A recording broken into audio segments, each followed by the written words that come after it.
In a world where pain and loneliness often go unseen, animals remind us of something powerful, that love, loyalty, and courage can come from the most unexpected places. They were running straight toward her. Two massive mountain lions, each weighing over 450 pounds, their golden eyes locked on the small golden retriever, standing at the edge of the enclosure. The staff at Blue Ridge Wildlife Sanctuary held their breath. Margaret Foster, the director, gripped the fence so hard her knuckles turned white. Robert Hayes, the farmer who'd driven 3 hours to bring his dog here, reached for the gate latch. One word from Dr. Emily Carson and they'd pull Bella out. But nobody spoke. Nobody moved, because what happened next defied every natural law they knew. Duke and Sierra didn't pounce. They didn't growl. Instead, they slowed down, lowered their massive heads, and pressed their faces against Bella's golden fur. Then they did something that made even the most seasoned wildlife experts weep. They purred, deep, rumbling, gentle purrs, and they lay down beside the dog who had once been their mother. It all started 3 years earlier on a freezing February night in the Shenandoah Valley. A hiker had found Natalia, a pregnant mountain lion, bleeding and weak near a logging road. Someone had shot her, probably mistaking her for a threat to livestock. By the time the sanctuary team arrived, she was barely breathing. Dr. Carson worked through the night, stitching wounds, pumping fluids, fighting to keep both the mother and her unborn cubs alive. Natalia survived. 2 weeks later, in the early hours of a Sunday morning, she gave birth to 2 tiny mewling cubs. The staff celebrated. They named them Duke and Sierra. But their joy didn't last long. Natalia wouldn't feed them. She turned her back every time they crawled toward her, their blind eyes searching, their tiny mouths crying for milk. Dr. Carson tried everything. She moved them closer. She held them to Natalia's belly. She even tried syringe feeding and then placing them back with their mother, hoping instinct would kick in. Nothing worked. Natalia just stared at the wall, her eyes empty, her body present, but her spirit gone. Maybe the trauma had broken something inside her. Maybe the gunshot wound had damaged more than just flesh. Whatever the reason, she had rejected her babies. And without milk, Duke and Sierra had maybe 48 hours to live. Maggie Foster sat in her small office at 2 in the morning. Phone in hand, scrolling through every contact she had. She'd called 5 veterinary clinics, 2 other sanctuaries, and even a zoo in Pennsylvania. Nobody had a nursing animal available. Most mammals wouldn't accept another species anyway. It was a long shot, a desperate, impossible long shot. Then her assistant, Jackson, a lanky 23-year-old volunteer with dirt under his nails and hope in his eyes, stuck his head in the door. He'd been on social media, posting about the situation. Someone had responded. A farmer in the next county over. His dog had just given birth, but the puppies didn't make it. She still had milk. Her name was Bella. Rob Hayes didn't sleep much that night either. He stood in his kitchen staring at the phone number Maggie had left on his voicemail. Bella was curled up in her bed by the wood stove, her golden coat rising and falling with slow, tired breaths. She'd been grieving. Her single pup had been stillborn 3 days ago, and since then she'd barely eaten. She just lay there, staring at the empty blanket where her baby should have been. Rob wasn't sure this was a good idea. Bella had always been a sweetheart with people, great with kids, gentle as they come, but she'd never liked cats, not even the barn cats. She'd chase them off the porch, bark until they scattered, and now they wanted him to bring her to nurse 2 mountain lion cubs. It sounded insane, but something about Maggie's voice, the desperation, the plea, got to him, and when he looked at Bella lying there with nothing to give her love to, he made the call. The drive to the sanctuary took 90 minutes. Bella sat in the passenger seat of Rob's old pickup truck, her head resting on the window, watching the dark forests roll by. Rob kept one hand on her neck, scratching behind her ears the way she liked. He talked to her the whole way, his voice low and steady, telling her she was a good girl, that she was going to help some babies who needed her. He wasn't sure if she understood, but it made him feel better. When they pulled into the gravel lot at Blue Ridge, the sun was just starting to rise, painting the Virginia hills in shades of pink and gold. Maggie met them at the door, her face pale and exhausted. Dr. Carson was right behind her, still in scrubs from the night shift. They didn't waste time with pleasantries. Every minute mattered. They led Rob and Bella down a concrete hallway that smelled like disinfectant and hay. At the end was a small room with a reinforced enclosure. Inside, 2 tiny cubs huddled together on a heating pad, their fur still damp, their bodies trembling. They looked so small, so fragile. Bella stopped at the door. Her ears went forward. She sniffed the air. Rob felt her body tense. Maggie opened the gate slowly, crouching down beside Bella. She didn't push. She didn't force. She just waited. Bella took 1 step inside, then another. The cubs stirred at the sound. They lifted their tiny heads, blind and helpless, and let out soft, desperate cries. And that's when something shifted in Bella. Her tail, which had been low and cautious, began to wag, just a little. She walked up to them, sniffed their small bodies, and then, without hesitation, she lay down on her side and exposed her belly. The cubs crawled toward her, instinct guiding them, and latched on. Silence fell over the room. Dr. Carson put a hand over her mouth. Maggie's eyes filled with tears. Rob just stared, unable to speak. Bella looked up at him, her brown eyes calm and knowing, as if to say, "I've got this." The first week was the hardest. Bella barely left the cubs' side. She fed them every 2 hours, cleaned them with her tongue, kept them warm with her body. Rob stayed nearby, sleeping on a cot in the observation room, bringing Bella her meals, making sure she ate and drank. Duke and Sierra grew stronger each day. Their eyes opened. Their little legs got steadier. They started to explore the enclosure, wobbling around on oversized paws, bumping into Bella's legs, chewing on her ears.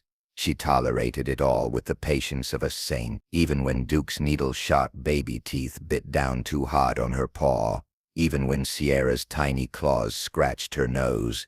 Bella never snapped, never growled. She just nudged them gently, teaching them boundaries the way a mother should. Dr. Carson was amazed. She'd seen cross-species fostering before, but never like this, never with predators, and never with such complete acceptance. Maggie started documenting everything, photos, videos, notes. She knew this was something special, something the world needed to see. But more than that, she knew it was something they all needed to remember. Because in a world that felt so divided, so broken, here was proof that love could cross any line, that compassion had no borders, that a golden retriever from a farm in Virginia could become the mother to 2 mountain lions, and make it look like the most natural thing in the world. But as the weeks turned into months, reality began to set in.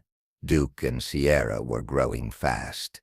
By 3 months old, they were the size of large house cats, their muscles developing, their instincts sharpening. They still nursed, though less frequently now, and they still curled up beside Bella every night.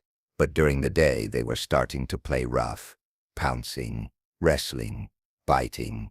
It was all normal for young mountain lions.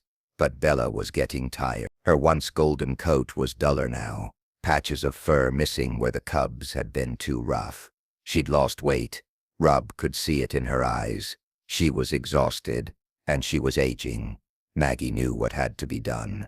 She called Rob one evening in late August, her voice quiet and apologetic. It was time to bring Bella home. The cubs were old enough now to transition to solid food. They'd be moved to a larger enclosure, one designed for young predators. Natalia, their birth mother, had been moved to a separate area of the sanctuary. She'd never bonded with her cubs, and it was too late now. Duke and Sierra would grow up here, under human care, until they were old enough and strong enough to be relocated to a protected wilderness area out west. But Bella had done her job. She'd saved their lives, and now she needed to rest. Rob drove up the next morning. Bella seemed to sense something was different. She moved slower, her head low as Rob clipped the leash to her collar. Duke and Sierra watched from the far side of the enclosure, their yellow eyes curious and alert. When Rob opened the gate and led Bella out, the cubs ran to the bars, pressing their faces against the metal, calling out in high-pitched mews. Bella stopped. She turned back, pulling against the leash, and touched her nose to theirs one last time through the fence. Her eyes were sad. Rob's throat tightened. Then he gently tugged the leash, and Bella followed him down the hallway, her tail low, her ears back. Behind them, Duke and Sierra cried, and for the first time since she'd arrived, Bella didn't go back to comfort them. 3 years passed. Bella lived a quiet life back on Maplewood Farm. She spent her days lying in the sun on the porch, chasing the occasional squirrel, and riding along in Rob's truck when he went to check the fences. She was older now, slower, her muzzle gray, her steps careful, but she was content. Rob never talked about the sanctuary. He figured it was better that way. Let her rest, let her forget. But Bella never did forget. Sometimes late at night she'd stand at the edge of the yard, staring out toward the dark line of trees on the horizon, her nose lifted to the wind. Rob wondered what she was thinking, what she remembered. Then one afternoon in early October, his phone rang. It was Maggie. She had a strange request. Duke and Sierra were fully grown now. Huge, powerful, beautiful animals. They'd been scheduled for relocation, but there'd been a delay with permits. In the meantime, they'd been acting strangely, restless, anxious, pacing their enclosure for hours. Carson had run tests. Nothing was physically wrong. Maggie had a theory, a wild, unlikely theory. She wanted to see if they'd remember Bella. Rob laughed at first. He told her it was impossible. Mountain lions didn't remember things like that. It had been 3 years. Bella was just a dog. They were wild predators now. But Maggie's voice was soft and serious. She said she'd seen something in their eyes when new staff members brought dogs near the enclosure for training exercises. Duke and Sierra would stop pacing. They'd come to the fence. They'd watch, not with hunger, not with aggression, with something else, something that looked like longing. Rob didn't believe it, but he also couldn't say no. The drive back to Blue Ridge felt longer this time. Bella sat in the passenger seat, her head out the window, the autumn wind ruffling her graying fur. Rob kept glancing at her, wondering if this was a mistake. What if the lions didn't remember?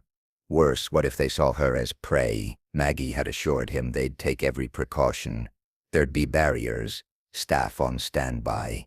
But still, when they arrived, the whole team was waiting. Maggie, Dr. Carson, Jackson, and a handful of other staff members Rob didn't recognize. They all looked nervous, excited, hopeful. Cameras were set up. This wasn't just a reunion. It was an experiment, a test, a question that nobody knew the answer to. Bella hopped out of the truck, her tail wagging, happy to be somewhere new. She sniffed the ground, trotted along beside Rob, completely unaware of what was about to happen. They walked through the main building and out the back door toward the large predator enclosures, and that's when Bella froze. Her body went rigid, her ears shot forward, her nose lifted, nostrils flaring. She'd caught a scent. Rob felt his chest tight. Maggie gestured toward the far enclosure, a massive chain-link habitat surrounded by tall fences and reinforced gates. Inside, 2 enormous mountain lions paced back and forth. Their coats were sleek and golden, their muscles rippling under their skin, their eyes sharp and intelligent. Duke had grown into a powerful male, his shoulders broad, his paws the size of dinner plates. Sierra was leaner, but just as intimidating, her movements graceful and predatory. They were magnificent, and they were terrifying. Maggie opened the outer gate slowly. Rob's hand tightened on Bella's leash. Dr. Carson stood nearby, her hand on a tranquilizer rifle just in case. Inside the enclosure, Duke and Sierra stopped pacing. They turned toward the sound, their eyes locked on Bella. For a moment nobody moved, nobody breathed. Then Duke took a step forward, then another. Sierra followed. They moved toward the inner gate, their heads low, their eyes never leaving the small golden dog standing 30 feet away. Maggie looked at Rob. He nodded, though his heart was pounding so hard he thought it might burst. She unlocked the inner gate and stepped back. The gate swung open. Duke and Sierra stepped through.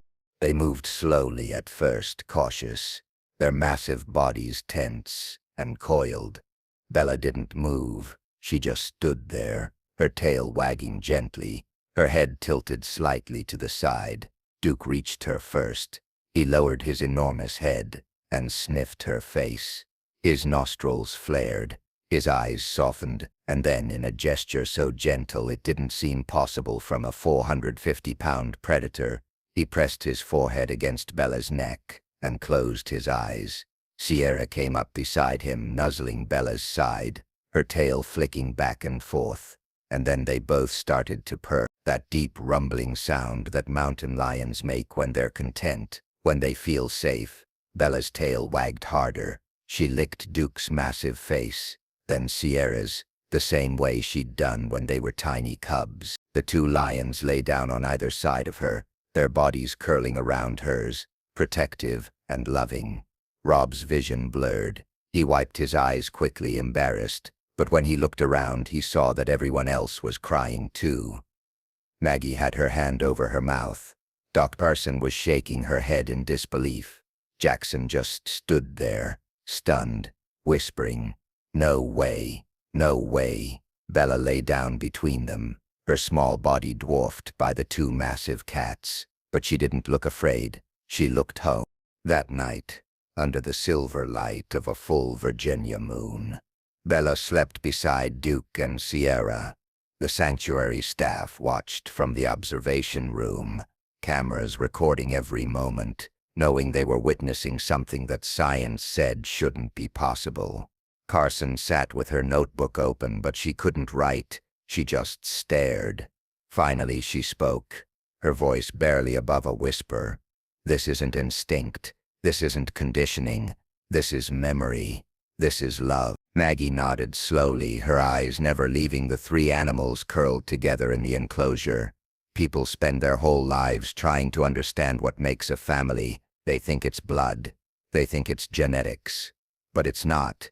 It's this. It's choosing to care. It's choosing to stay. Rob sat beside them, his hand resting on the window, watching Bella's chest rise and fall in peaceful sleep. His dog, his brave, beautiful, impossible dog. She'd done something no one thought possible. She'd raised two predators with nothing but love, and 3 years later, they still knew her. They still loved her. The world outside was full of walls and divisions, arguments about who belonged and who didn't. But here in this quiet sanctuary in the Virginia hills, a golden retriever and 2 mountain lions proved that love didn't care about species.